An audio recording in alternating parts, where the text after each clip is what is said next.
eu sempre tive uma vida de alto rendimento, né? Então, o que é uma vida de alto rendimento? É você ter muita disciplina e todo o meu trabalho, muito mais do que físico e técnico, é para endurecer sua mente, que a gente fala, é ficar casca grossa. Então, assim, você faz, você se coloca em situações, não só no treino, mas na vida, para você ficar um cara, porque você vai precisar disso, endurecido, né? Encascorado.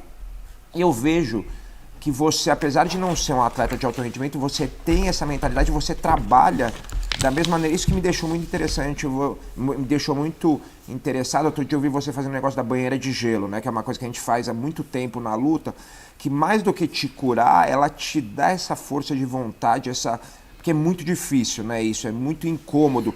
Esse negócio de sair da zona de conforto. Então, eu queria entender um pouco mais isso, porque eu vejo que você trabalha muito isso, né? Mesmo sem ser você não começou pelo jiu-jitsu, pelo negócio do alto rendimento, você trabalha muito esse negócio de tentar se tirar da zona de conforto, né? Eu acho que eu tenho um quê disso, mas isso nunca foi intenso. E aconteceu uma coisa, no meu mercado existiam os marcos, os milestones, né? O 6 em 7 é um dos marcos, né? O 100 mil em 7 dias, depois tem o 7 em 7. E por muito tempo a gente não acreditava que podia fazer um 8 em 7, que são o faturamento num lançamento digital de 10 milhões em 7 dias. E eu busquei essa marca por muito tempo. E eu não conseguia, anos. E aí é engraçado que um aluno meu fez. Chama Mário Vergara. Ele foi o primeiro a fazer. Engraçado que o meu aluno fez primeiro que eu. Olha só que interessante. Só que quando ele fez, no meu lançamento seguinte eu fiz também. Então aquela parada de a gente começou a acreditar que podia, ele fez, eu falei, se ele fez eu acho que eu faço. E aí, só que o que aconteceu? Aconteceu uma coisa estranha depois do meu 8 em 7, que é aquilo que eu buscava. Então fiz o 8 em 7, comemorei, né, era um marco, e caí doente nos dias seguintes.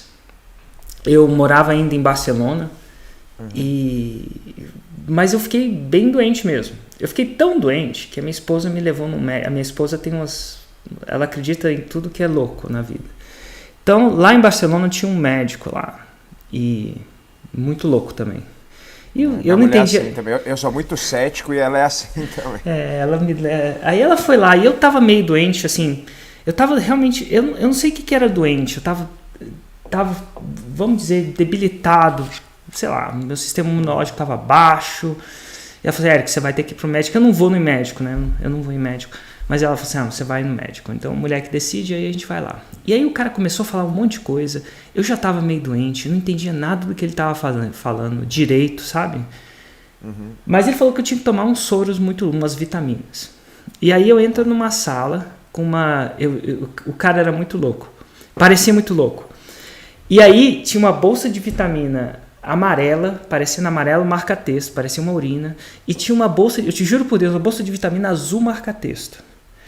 E o cara começou a botar vitamina. Não começou, né? Eu dei autorização, né? Começou a botar vitamina, aquela vitamina e tal. Ele começou a falar dos negócios dela. Enfim, era uma coisa que demorava cerca de 1 hora.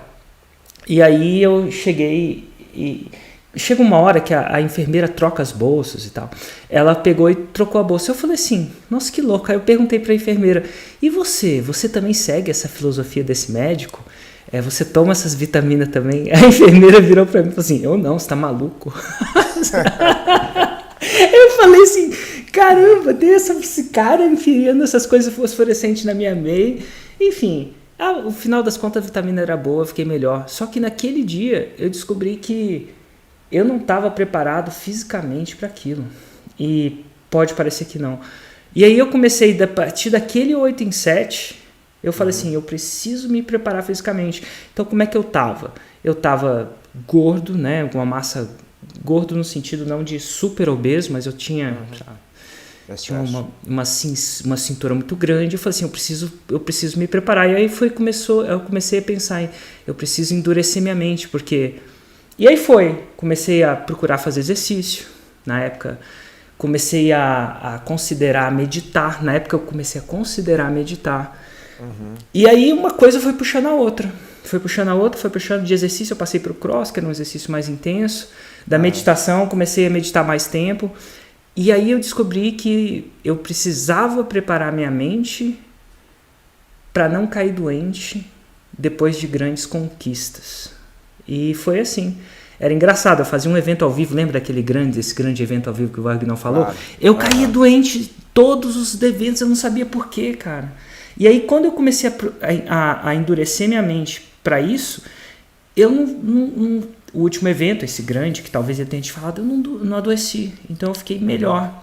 E aí, como eu sou uma pessoa que vai entrando a fundo, eu entrei nesse buraco, cada vez eu procurei mais. Então hoje eu pratico outras coisas, por exemplo, gelo, e, enfim.